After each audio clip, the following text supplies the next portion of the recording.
ನೀವು ಇನ್ಸ್ಟಾಗ್ರಾಮ್ನಲ್ಲಿ ರೀಲ್ಸ್ ಹಾಕ್ತಾನೆ ಇದ್ದೀರಾ, ಆದರೂ ವ್ಯೂಸ್ ಬರ್ತಾನೆ ಇಲ್ಲ. ಕೇವಲ 100 ವ್ಯೂಸ್ ಒಳಗಡೆನೇ ನಿಲ್ತಾ ಇದೆ. ಪದೇ ಪದೇ ಎಷ್ಟೇ ವಿಡಿಯೋ ಹಾಕಿದ್ರೂ ಇದೇ ರಿಪೀಟ್ ಆಗ್ತಾ ಇದೆ ಅಲ್ವಾ? ಈ ವಿಡಿಯೋದಲ್ಲಿ ನಾನು ಹೇಳೋ ಫುಲ್ ಸ್ಟ್ರಾಟಜಿನ ನೀವು ಫಾಲೋ ಮಾಡಿದರೆ ನಿಮ್ಮ ರೀಲ್ಸ್ ಕೂಡ ವೈರಲ್ ಆಗೋ ಚಾನ್ಸ್ ತುಂಬಾ ಜಾಸ್ತಿ ಆಗಿರುತ್ತೆ. ಬನ್ನಿ ಯಾವ ಸ್ಟ್ರಾಟಜಿ ಅಂತ ಒಂದೊಂದಾಗಿ ತಿಳ್ಕೊಳ್ಳೋಣ. ಮೊದಲು ಒಂದು ಇಂಪಾರ್ಟೆಂಟ್ ವಿಷಯವನ್ನು ತಿಳ್ಕೊಳ್ಳಿ. ಇನ್ಸ್ಟಾಗ್ರಾಮ್ ಅಲ್ಗೋರಿದಮ್ ಇದು ಹೇಗೆ ಕೆಲಸ ಮಾಡುತ್ತೆ ಅಂದರೆ, ಇದರಲ್ಲಿ ಮುಖ್ಯವಾಗಿ 3 ಮೇನ್ ಫ್ಯಾಕ್ಟರ್ಸ್ ಇರುತ್ತೆ. ಒಂದು ವಾಚ್ ಟೈಮ್, ಇನ್ನೊಂದು ಎಂಗೇಜ್ಮೆಂಟ್, ಇನ್ನೊಂದು ಕನ್ಸಿಸ್ಟೆನ್ಸಿ.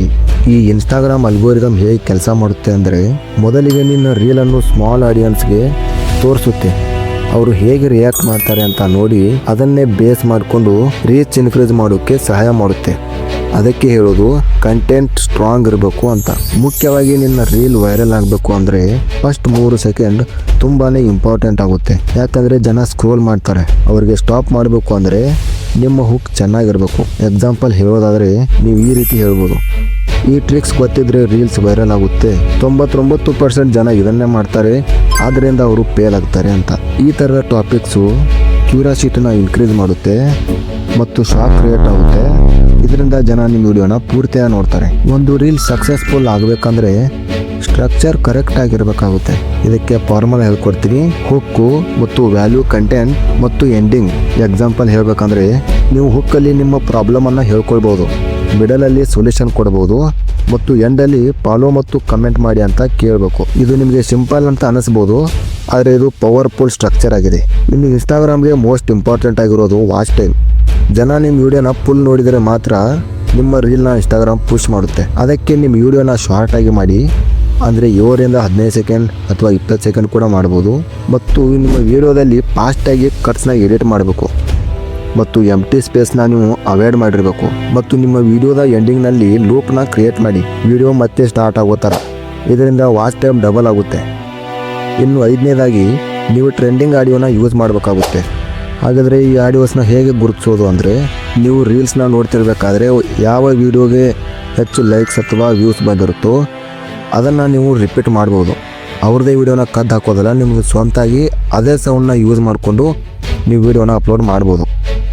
ಯಾಕಂದರೆ ಅವತ್ತು ಟ್ರೆಂಡ್ ಆಗಿರುವಂಥ ಆಡಿಯೋ ನಿಮ್ಮ ರೀಚ್ನ ಬೂಸ್ಟ್ ಮಾಡುತ್ತೆ. ಇನ್ನು 6ನೇದು, ನೀವು ಕರೆಕ್ಟ್ ಟೈಮ್ನಲ್ಲಿ ಪೋಸ್ಟ್ನ ಮಾಡಬೇಕಾಗುತ್ತೆ. ಅಂದರೆ ಜನ ಜಾಸ್ತಿ ಮೊಬೈಲ್ನ ಯೂಸ್ ಮಾಡೋ ಟೈಮಲ್ಲಿ. ಬೆಸ್ಟ್ ಟೈಮನ್ನು ಹೇಳಬೇಕಂದ್ರೆ ಮಾರ್ನಿಂಗ್ 7ರಿಂದ 9 ಮತ್ತು ಈವ್ನಿಂಗ್ 6ರಿಂದ 9. ನಿಮ್ಮ ರೀಚ್ ಹೆಚ್ಚಾಗುತ್ತೆ. ಯಾಕಂದರೆ ಎಲ್ಲರೂ ಲೀವಲ್ಲಿ ಇರ್ತಾರೆ ಅಲ್ವಾ, ಜಾಸ್ತಿ ಮೊಬೈಲ್ನ ನೋಡ್ತಿರ್ತಾರೆ, ನಿಮ್ಮ ವಿಡಿಯೋ ವೈರಲ್ ಆಗೋ ಚಾನ್ಸ್ ಇರುತ್ತೆ. ಇನ್ನು 7ನೇದಾಗಿ ಕನ್ಸಿಸ್ಟೆನ್ಸಿನ ನೀವು ಮೇಂಟೈನ್ ಮಾಡಬೇಕಾಗುತ್ತೆ. ನೀವು ಒಂದು ರೀಲ್ ಹಾಕಿ ವೈರಲ್ ಆಗಲಿಲ್ಲ ಅಂತ ಬಿಟ್ಬಿಡಬೇಡಿ. ಒಂದು ಪರ್ಫೆಕ್ಟ್ ಆಗಿರುವಂಥ ಪ್ಲ್ಯಾನ್ನ ರೆಡಿ ಮಾಡ್ಕೊಳ್ಳಿ. ಡೈಲಿ 1 ಅಥವಾ 2 ರೀಲ್ನ ನೀವು ಅಪ್ಲೋಡ್ ಮಾಡ್ತಾನೆ ಇರಿ. 7 ಡೇಸ್ ನೀವು ಕಂಟಿನ್ಯೂಸ್ ಆಗಿ ಅಪ್ಲೋಡ್ ಮಾಡ್ತಾ ಇದ್ದರೆ ಅಲ್ಗೋರಿದಮ್ ನಿಮ್ಮ ಮೇಲೆ ಟ್ರಸ್ಟ್ ಮಾಡುತ್ತೆ, ನಿಮ್ಮ ವಿಡಿಯೋನ ಬೂಸ್ಟ್ ಮಾಡೋಕ್ಕೆ ಸಹಾಯ ಆಗುತ್ತೆ. ಇನ್ನು ಕೊನೆಯದಾಗಿ ನೀವು ಈ ಮಿಸ್ಟೇಕ್ಸ್ನ ನೀವು ಮಾಡಿದರೆ ನಿಮ್ಮ ರೀಲ್ ವೈರಲ್ ಆಗಲ್ಲ. ಒಂದು ಲೋ ಕ್ವಾಲಿಟಿ ವಿಡಿಯೋನ ನೀವು ಅಪ್ಲೋಡ್ ಮಾಡಬೇಡಿ, ಯಾಕಂದರೆ ಇದು ವೈರಲ್ ಆಗೋ ಚಾನ್ಸ್ ತುಂಬಾ ಕಡಿಮೆ ಇರುತ್ತೆ. ಮತ್ತು ಹೂಕ್ ಇಲ್ದವ್ರಂಥ ವಿಡಿಯೋನ ನೀವು ಅಪ್ಲೋಡ್ ಮಾಡಬಾರ್ದು. ಇನ್ನು 3ನೇದು ಕಾಪಿ ಕಂಟೆಂಟ್ ವಿತೌಟ್ ಎಡಿಟ್. ಅಂದರೆ ನೀವು ವೈರಲ್ ಆಗಿರುವಂಥ ವಿಡಿಯೋನ ಡೌನ್ಲೋಡ್ ಮಾಡಿಬಿಟ್ಟು ಅದನ್ನೇ ವಾಪಸ್ ಅಪ್ಲೋಡ್ ಮಾಡೋದ್ರಿಂದ ನಿಮ್ಮ ವಿಡಿಯೋ ವೈರಲ್ ಆಗಲ್ಲ. ಅದರ ಬದಲಾಗಿ ನೀವು ಡೌನ್ಲೋಡ್ ಮಾಡಿಬಿಟ್ಟು ಅದರಲ್ಲಿ ನಿಮ್ಮದೇ ಆದಂಥ ವಾಯ್ಸ್ ಕೊಡ್ಬೋದು ಅಥವಾ ಕಟ್ ಮತ್ತು ಎಡಿಟ್ ಮಾಡ್ಬೋದು. ನೀವು ಎಫೆಕ್ಟ್ಸ್ನ ಆ್ಯಡ್ ಮಾಡ್ಬೋದು ಅಥವಾ ನಿಮ್ಮದೇ ವಾಯ್ಸ್ನ ಕೊಟ್ಬಿಟ್ಟು ವಿಡಿಯೋನ ಮಾಡಿ. ಇದರಿಂದ ಕೂಡ ನಿಮ್ಮ ವಿಡಿಯೋ ವೈರಲ್ ಆಗುತ್ತೆ. ನೀವು ಡೌನ್ಲೋಡ್ ಮಾಡಿಬಿಟ್ಟು ಅಪ್ಲೋಡ್ ಮಾಡ್ತೀನಿ ಅಂದರೆ ಇನ್ಸ್ಟಾಗ್ರಾಮ್ ಇದನ್ನು ಗುರುತಿಸ್ಬಿಟ್ಟು ಬ್ಲಾಕ್ ಮಾಡೋ ಚಾನ್ಸಸ್ ತುಂಬಾ ಇರುತ್ತೆ. ಇವುಗಳನ್ನು ನೀವು ಅವಾಯ್ಡ್ ಮಾಡಿದರೆ ನಿಮ್ಮ ರಿಸಲ್ಟ್ ಇಂಪ್ರೂವ್ ಆಗ್ಬೋದು. ಈ ಫುಲ್ ಮೆಥಡ್ನ ನೀವು ಫಾಲೋ ಮಾಡಿದರೆ ನಿಮ್ಮ ರೀಲ್ಸು ಡೆಫಿನೆಟ್ಲಿ ಗ್ರೋ ಆಗ್ತಾ ಹೋಗುತ್ತೆ ಮತ್ತು ಡೇ ಬೈ ಡೇ ನಿಮ್ಮ ರೀಚ್ ಇನ್ಕ್ರೀಸ್ ಆಗ್ತಾ ಹೋಗುತ್ತೆ. ಇವತ್ತಿನಿಂದಲೇ ನೀವು ಸ್ಟಾರ್ಟ್ ಮಾಡಿ ಮತ್ತು ಕಮೆಂಟ್ನಲ್ಲಿ ಸ್ಟಾರ್ಟ್ ಅಂತ ಟೈಪ್ ಮಾಡಿ. ಇನ್ನಷ್ಟು ಪವರ್ಫುಲ್ ಟಿಪ್ಸ್ಗಾಗಿ ಫಾಲೋ ಮಾಡಿ.